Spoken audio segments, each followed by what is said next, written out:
The start of the NBA fantasy season is always a roller coaster. Some players explode out of the gate while others make you question why I would even draft them in the first place. You check your lineup, see your 4th round pick putting up bench numbers every single night, and suddenly the panic starts to set in. Do I hold these players? Do I trade them? Do I just drop them completely? Do I just close my app and just never open it again? All these questions start to race through your head. Last week, we talked about patience. Players like Embiid, Alex Sarr, Reed Shepard, and Michael Porter Jr., who just needed some time to find their rhythm. But this week, we're flipping the script. There are a handful of players right now who are struggling early, dealing with injuries, or simply not producing the way we expected, but the talent hasn't gone anywhere. And if you play your cards right, these guys can completely turn your season around once they start to heat up. So in today's video, we're breaking down 5 players you should be targeting right now before the rest of your league realizes what's going on. Welcome back to The Corner, your #1 destination for everything fantasy basketball related. Today we're breaking down 6 buy low targets you need to trade for before they break out. Players who could completely change your season once they start to heat up. But before we jump in, make sure to subscribe and turn on notifications so you don't miss any of my weekly rankings, waiver wire pickups, or trade targets. Every move matters in fantasy basketball, so stay sharp, stay ahead, and let's get into the video. So let's start things off right here with Miles Turner, a player who has been frustrating for a lot of fantasy managers to open up the season. Turner was drafted anywhere ranging between the 43rd to 52nd pick, so that 4th to 5th round value, typically going as the 13th center off the board in most fantasy drafts. And at that range, you're expecting a steady, reliable contributor, someone who can give you about 40 to 50 fantasy points most nights with elite blocks and solid efficiency. But so far, that has just not been the case happening in Milwaukee. Right now, Miles Turner ranks as the 22nd center in fantasy and the 94th overall player in all of the league, which is far below where you drafted him. But before you start thinking that this is a sign of decline, it's not. This is simply an adjustment period for him coming into a new system. Remember, Turner spent his entire career in Indiana in a system designed around pace, spacing, and rim protection. The Bucks, on the other hand, are built completely different. Playing alongside Giannis changes everything for Miles Turner: the spacing, the tempo, and the shot selection. And it's taken Turner some time to settle into that new rhythm. And when you dig deeper into the numbers, you'll see this isn't a collapse. It's a temporary slump right now for Miles Turner. His rebounds, blocks, and field goal attempts are still right in line with his usual averages. The 2 main red flags are his turnovers, which are slightly up this year, and his scoring, which has dipped noticeably this year. But there's an encouraging sign that most people are missing. His assist numbers are up significantly, showing that he's adopting to Milwaukee's system by moving the ball more and finding open shooters when defenses collapse on Giannis. So here's the takeaway: Turner has not lost a step, he's just redefining his role right now in Milwaukee. The early box scores might scare off some managers, especially those who drafted him as their starting center and are now sitting at 0-1 or even looking at 0-2 to start off the season. And that's where you come in. This is your chance to buy low on Miles Turner before his production starts to normalize again. I fully expect him to bounce back to his ADP range as the season progresses. The counting stats are already there. The defensive impact hasn't gone anywhere at all either, and once the chemistry with Giannis starts to develop, the points will follow naturally. This is not a decline, it's just an early season adjustment period for Miles Turner. If you can get him, I will do it now. This is the definition of a great buy low candidate. Slow start, strong floor, elite upside. Don't wait for him to string together a few 40-point fantasy nights, because by then it'll be too late. Next up on this list, we have Anthony the Ant-Man Edwards. And now I know what you're thinking: why would Anthony Edwards ever be on a buy low list? He is one of the best young players in the league, a fantasy cornerstone, and usually he's way too expensive for anyone to actually want to trade. But here's why this week might be your one and only window to pull it off. On Sunday night, Anthony Edwards tweaked his hamstring in the first quarter and did not return to the game. Now, normally that would not sound like a really huge deal, especially when it comes to Ant. Players tweak things all the time, but with soft tissue injuries, it's a little bit different. They can linger a little bit longer, and teams tend to play it safe, especially when it's this early in the year. The Timberwolves have already announced today that Edwards is expected to miss at least 2 weeks dealing with his hamstring injury, and that's enough to make some fantasy managers nervous, especially in leagues where every single week matters. Here's the thing about Ant though: he is abnormally durable. This guy basically is built out of titanium at this point. Over his first 5 seasons, he's missed only just 16 games, and a chunk of those came during the 2021 COVID protocols, where they were forced to miss about a week at a time. He is one of the most durable stars in the NBA. He is a legitimate Iron Man at this point. Now, this is where the opportunity truly lies if you're in a competitive league. Chances are the Edwards managers are stressing right now. Maybe they're looking at 0-2 now that Edwards is down, and they're barely scraping by with the other role players they have on their team. Losing their top player for 2 weeks could cost them another matchup or two, and this is the perfect time to strike. This isn't about fleecing anyone or trying to take advantage of anyone, because we don't do that here at all. It's about buying value when others start to panic. Offer a strong short-term producer, maybe a player putting up 35 to 40 points a game right now, and that consistency is leverage. Sell the idea that you're helping them win now and you're stashing him for later, because once he's back, and you know he'll be back at some point, Ant is going to do what Ant always does, and that is put up elite scoring, rack up defensive stats, and carry your team through the season. So don't let the hamstring start to scare you off. This is the moment to buy low on a true superstar. 2 weeks of patience now could turn into a playoff winning move later. Next on this list is going to be Jalen Williams, better known as J-Dub around the league. He is the perfect Robin to Shea Batman. That dynamic has been very clear every time these two share the floor. J-Dub is the glue that keeps the Thunder's offense moving. He's efficient, unselfish, and one of the most well-rounded fantasy players in the league when healthy. And that's exactly why this is your chance to buy him low. Right now, Jalen Williams is one of the most intriguing buy low candidates in all of fantasy. And this is because the Thunder's offense is red hot, and everyone wants a piece of it at this point. But Williams is sitting on the sideline, which makes impatient managers start to panic. He's currently still without a timetable for return, and it's been about 4 months since he had his surgery. So you're starting to see the frustration build among fantasy owners who drafted him high, expecting early season production. The frustration is your opportunity. Managers see no return date and assume it means long-term trouble. But the reality is, this is just Oklahoma City being extremely cautious with one of their cornerstone players. As far as we know, there have been no setbacks at all when it comes to J-Dub's progression, just a slow, deliberate ramp up to ensure he is 100% when he does return. If you can flip a mid-tier player who's overperforming early, someone putting up a decent short-term numbers, that could be enough to get J-Dub from a manager looking for immediate help, because once he's back, J-Dub is about a 40 to 50 fantasy point per night player, with upside to spike even higher in big games. His combination of scoring, rebounds, assists, and defensive stats makes him a perfect multi-category contributor, even in cat leagues. So don't wait until the reports start shifting towards returning soon, because once that happens, his price is going to skyrocket. Next up, we have De'Aaron Fox, and if you followed his career so far, you know that Swiper don't play. You already know what kind of impact he brings when he is healthy on the court.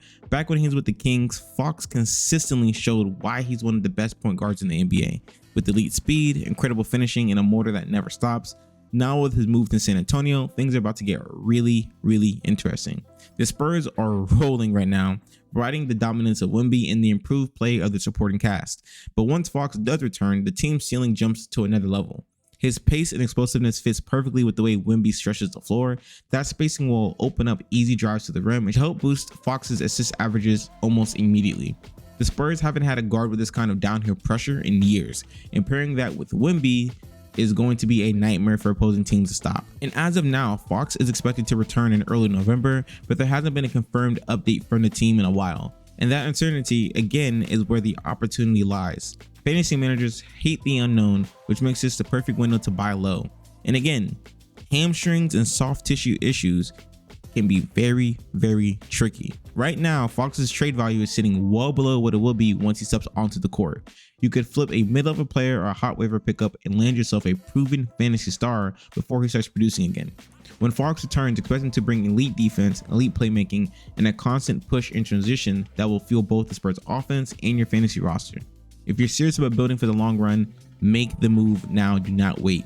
Once Fox starts playing again and people remember what he's capable of, the buy low window is going to slam shut almost immediately. Finally, we're going to talk about Thompson. And I know for a fact, if you clicked this video, you already knew he was going to be on this list. So you're just thinking, when is he going to actually be talking about him? Thompson was one of the most hyped players coming into this NBA season. And honestly, for good reason. The dude is a freak, just in and out. His talent is undeniable. His athleticism is beyond elite, and his potential is sky high in the NBA. That hype translated into a massive fantasy draft reach, with Thompson sneaking into the second round in a lot of leagues, which in hindsight might have been a little bit too rich for him. Now that inflated draft prices fantasy managers panicking, Thompson hasn't been terrible, but he hasn't also came close at all to returning second round value just yet. Through the Rockets' first 2 games, he's been super inconsistent. One game where he looked solid but struggled with turnovers, and another where his efficiency completely fell apart. And when a player drafted that high underperforms early and often, frustration sets in very, very fast. Now this is where smart fantasy managers start to make their move. Now is the perfect time to buy low on Thompson. His owners are feeling the pressure. They invested heavy draft capital, and instead of nightly production, they're getting growing pains. That kind of frustration opens the door for you to swoop in with a fair offer before he gets back to form. Let's keep perspectives here. The Rockets have only played 2 games so far this year. There's still a ton of time for Thompson to find his rhythm, and he's way too talented not to figure it out. He fills the stat sheet across multiple categories, and once he settles down with the turnovers, his value will skyrocket. If he struggles again tonight against the Nets, this is going to be your window to get the deal done. His stock will hit a new rock bottom, and you can trade for him at a major discount. But the longer you wait, the more likely it is that he is going to snap out of his early slump, and his value is going to rebound fast. Bottom line is, Thompson is not a bust. He's just adjusting. His talent is real, his role is secure, and his breakout is coming. Move now while his price is still low, and this is the kind of buy low move that could completely change your season. Next up, we've got Josh Hart, and I'll be honest, he's probably the riskiest buy low target on this list. At 30 years old, Hart is not washed. Well, at least not yet, but he's definitely a gamble depending on how your roster is built. Still, he remains one of the league's most dependable Swiss Army knife players, a guy who fills up every single stat category and impacts the game when the box score just doesn't fully show it. The main concern this year is his health. He's coming to the season with a hand injury, and he's expected to play the entire season with a splint on his shooting hand, and most recently is coming off of a back injury he got in the preseason. But that's never really been Hart's fantasy value anyways when it comes to scoring. His strengths came from being an elite rebounder for his position, an active passer, and a relentless slasher who finds ways to contribute even if the shot is not falling. In his first 2 games back, he looked solid. Maybe it did not translate over to fantasy points, but looking at these stats, I think Josh Hart is still going to be a monster when he gets back into the rhythm of things. In his first game back, he grabbed 14 rebounds, and in the next one, he posted a 5-5-5 line in the next. Once he gets his conditioning back and gets comfortable, you can expect him to hover around that 30 fantasy points per game once again. The main risk lies in his situation with a new coach in New York. Hart and almost no other starter in New York is going to be seeing 35, 37, 38 minutes per game again this year. Tom Thibodeau was a complete madman with that last year, and it led the Knicks starters to be absolute fantasy diamonds. So this could mean a dip in production since he's getting less minutes, and that's where this move gets a little bit tricky. But if you're a manager who's willing to take a calculated risk, Hart could end up being a great buy low stash. His versatility keeps him relevant, and if his minutes stabilize, he's capable of providing steady multi-category production for the rest of the year. Just know going in, this one's about patience and trust in the long game. And finally, the last person on this list is going to be Desmond Bane. And I mentioned this before in the very first video that I posted on the channel, that Desmond Bane is going to have growing pains this year. He made a major move this offseason going from Memphis over to Orlando with Paulo Banchero and the Orlando Magic, and their help to push them into becoming a legitimate title contender. But like most high-profile transitions, this one has not gone smoothly to start off the year. Whenever 2 ball-dominant players team up, there's always going to be an adjustment period when it comes to those 2 players, and we're watching that play out right now live. Both Bane and Banchero have struggled to find the rhythm early in the season, and the growing pains are showing up in the box score and with the amount of games that they're losing. Bane, who's typically one of the most efficient scorers in basketball, is currently ranked 99th overall in fantasy. That is a huge drop off from his usual top 40, top 30 value. His shot selection looks hesitant, the offense feels disjointed, and his scoring efficiency has taken a very noticeable dip. But this is exactly why you want to move on him now. This is not a decline in talent. This is just an adjustment to the situation. Fantasy managers who drafted Bane early are feeling the frustration. Watching a player who you picked in the 3rd or 4th round struggle night after night is just brutal. And even though most people know he'll figure it out eventually, they're not dumb, the emotional side of fantasy always wins. And that's where you come in. So now is going to be the perfect time to buy low on Desmond Bane. He's too talented, too skilled, and way too vital to Orlando's success the entire season to stay quiet for long. Once he and Paolo figure out how to share the floor, and trust me, they will, the great players always do, his production will skyrocket back to where it belongs. You'll get elite scoring, great efficiency, and solid all-around numbers from a player who's being undervalued significantly right now. If you can make an offer for Bane before that turnaround happens, I would do it. This is a short-term dip, not a long-term concern. When the Magic's offense starts to click again, Bane will be one of the key reasons why. And that's going to wrap up the video for today. Those are my 6 buy low targets that can help strengthen your roster if you're able to get them and set you up for the long run. Just remember, be smart when you're making deals. Don't let emotions drive your trades, and never ever overpay for players trending down.